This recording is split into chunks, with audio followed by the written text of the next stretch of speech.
Perfect tennis کے سب سے پہلے affirmative structure subject plus has have plus third form of a verb past participle plus object. Third form کو past participle بھی کہا جاتا ہے.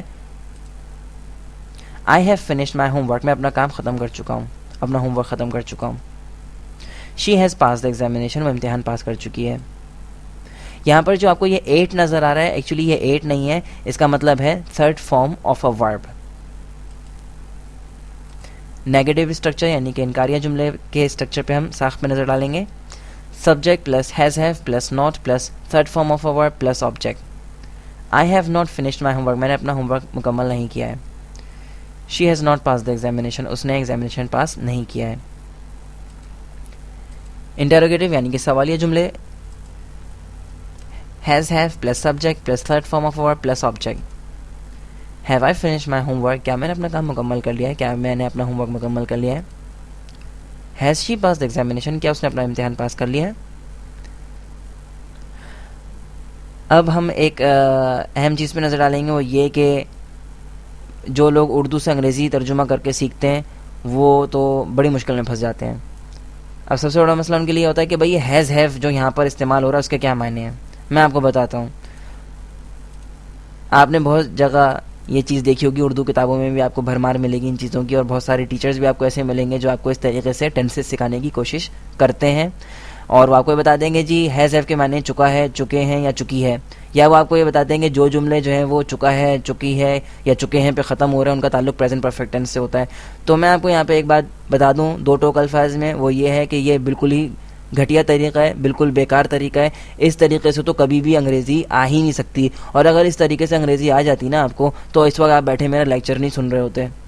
تو ذہن میں رکھیں کہ ہیز ہیو کے معنی کوئی چکا ہے وہ کا ہے کچھ نہیں ہے. ہیز اور ہیو صرف اور صرف ہیلپنگ ورب کے طور پر استعمال ہوتے ہیں پریزنٹ پرفیکٹ ٹینس کے اندر, اور ان کے کوئی بھی معنی نہیں ہیں. تو برائے مہربانی آپ بھی اپنے طور پر کوئی معنی بنانے کی کوشش نہ کریں, اور اگر کوئی شخص ایسا ہے جو آپ کو یہ بتا رہا ہے کہ بھائی اس کے معنی ہیں تو بالکل غلط بتا رہا ہے. ذہن میں رکھیں ہیز اور ہیو کے بھی مختلف استعمال ہیں. ہیز اور ہیو مختلف جگہوں پر مختلف طریقے سے استعمال ہوتا ہے, لیکن پریزنٹ پرفیکٹ ٹینس میں ہیز اور ہیو کا استعمال صرف اور صرف ایز اے ہیلپنگ ورب, مددگار ورب کے طور پر استعمال ہو رہا ہے, اور اس کے کوئی بھی معنی نہیں ہیں.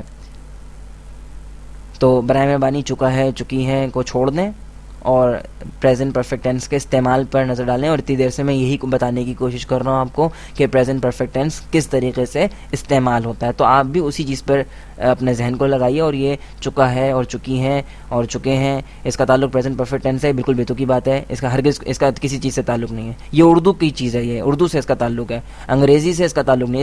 اس کو دیکھ کر ہو سکتا ہے شاید تھوڑی بہت انگریزی آپ بول لیں, لیکن ذہن میں رکھیں کہ آگے چل کے آپ کو بے انتہا جو ہے وہ پریشانی کا سامنا کرنا پڑے گا.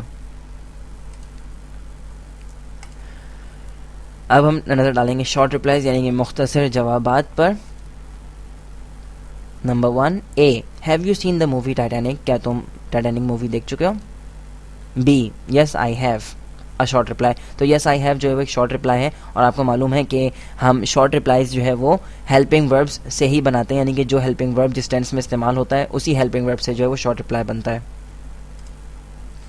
Example number 2 A, has your brother clean the room, کیا تمہارے بھائی نے کمرہ صاف کر لیا ہے. B, yes he has, a short reply. تو yes he has, yes I have, yes you have, yes they have, no they haven't. تو یہ کیا ہیں, یہ شارٹ ریپلائز ہیں, مختصر جوابات ہیں, اور انگریزی زبان میں متواتر استعمال ہوتے ہیں. تو آپ کو بھی میں یہی رائے دوں گا کہ آپ بھی شارٹ ریپلائز کو استعمال کیا کریں, اور یہ بہت ایک اچھی چیز ہے, اس سے کنورسیشن بہت اچھی لگتی ہے. بجائے اس کے کہ آپ مکمل جملہ استعمال کریں کہ yes I have seen the movie Titanic, آپ صرف سمپل سا کہہ دیں یس آئی ہیو اور نو آئی ہیونٹ.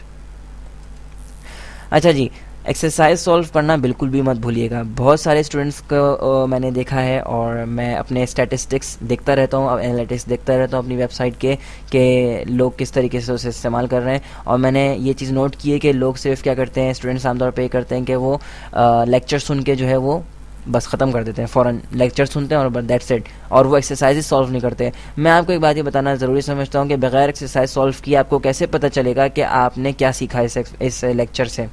تو ایکسرسائز سولو کرنا بے انتہا ضروری. جب آپ ایکسرسائز سولو کریں گے تو اس میں جو غلطیاں نکلیں گی پھر آپ کو پتہ چلے گا کہ آپ کے اندر کیا کیا جو ہے وہ سمجھنے میں غلطی آئی ہے. اور جب تک آپ ایکسرسائز سولو نہیں کریں گے آپ کو بالکل بھی نہیں سمجھ میں آئے گا کہ آپ کس لیول پہ ہیں اور آپ کا لیول کیا ہے. محض لیکچر سننے سے کچھ نہیں ہوتا. لیکچر تو آپ پتہ نہیں کب سے سن رہے ہیں, پہلی کلاس سے دوسری کلاس سے آپ لیکچر سنتے چلے آ رہے ہیں. ٹینسز جو ہیں وہ آپ 10 سال تک اور اسکول میں پڑھتے ہیں, پھر لینگویج سینٹرز میں بھی پڑھتے ہیں, کوچنگ سینٹرز میں بھی پڑھتے ہیں, اس کے باوجود بھی آپ کو نہیں آتے, اور اس کا سب سے بڑا ثبوت یہ ہے کہ آپ میرا لیکچر سن رہے ہیں. تو ذہن میں رکھیں کہ ایکسرسائز ضرور سولو کریں, اور اس کے لیے جو ہے وزٹ کریں میری ویب سائٹ www.atozenglish.com. اور میں ہوں فیصل سمیع اللہ. انشاءاللہ آپ سے اگلے لیسن میں بہت جلد ملاقات ہوگی. تب تک کے لیے اللہ حافظ اور اپنا خیال رکھیے گا.